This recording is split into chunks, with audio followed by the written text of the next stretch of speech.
आदरणीय मुख्य अतिथि महोदय, सम्मानित प्रधानाचार्य, मंचासीन अतिथिगण, पूज्य शिक्षकगण तथा मेरे प्रिय देशवासियों और साथियों, आप सभी को 77वें गणतंत्र दिवस की हार्दिक शुभकामनाएं।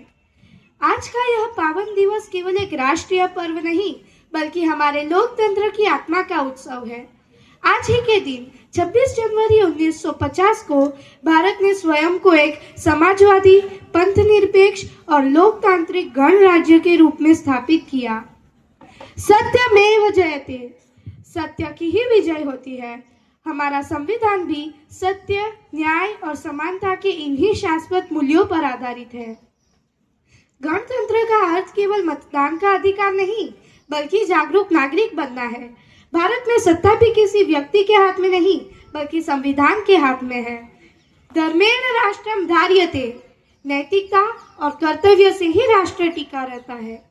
जब हम अपने कर्तव्यों का पालन करते हैं, तभी अधिकार सार्थक होते हैं।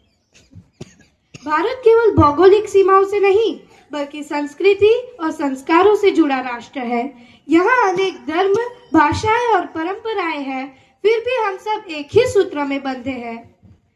संगच्छध्वं संवदध्वं संवमनांसि जानताम देवाभागम यथा पूर्वे समजानानाम उपासते। हम साथ चलें, साथ विचार करें और एक दूसरे के मन को समझें। हमारा यह गणतंत्र असंख्य बलिदानों की नींव पर खड़ा है। जिन वीरों ने अपने प्राण न्योछावर किए, उन्होंने आने वाली पीढ़ी को स्वाभिमान और स्वतंत्रता दी। नायम आत्मा बलहीनेन लभ्यो न च प्रमादात् तपसो वाप्यलिंगात्।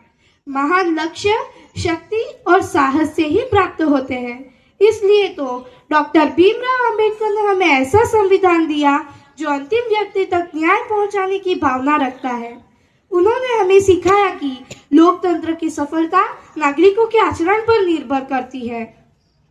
तो प्रिय साथियों, लोकतंत्र केवल सरकार से नहीं चलता, बल्कि जागरूक नागरिकों से चलता है। यदि हम अपने कर्तव्यों के प्रति उदासीन हो जाए, तो लोकतंत्र कमजोर हो जाता है। आज का युवा केवल नौकरी खोजने वाला नहीं, बल्कि राष्ट्र निर्माण का शिल्पकार है। हमें अपने ज्ञान, कौशल और चरित्र से भारत को आगे बढ़ाना है।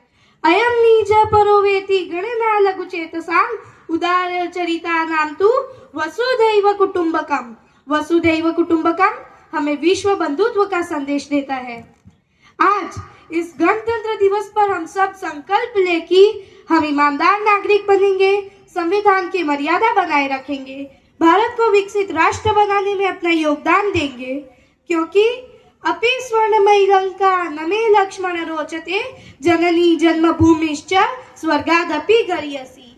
माँ और मातृभूमि तो स्वर्ग से भी महान होती है। अंत में आइए हम सब मिलकर भारत माता को नमन करें और यह प्रण लें कि हम अपने आचरण से इस गणतंत्र को मजबूत बनाएंगे। मैं अपने शब्दों को इन्हीं जय घोषों के साथ विराम देती हूँ। जय हिंद, जय भारत, वंदे मातरम।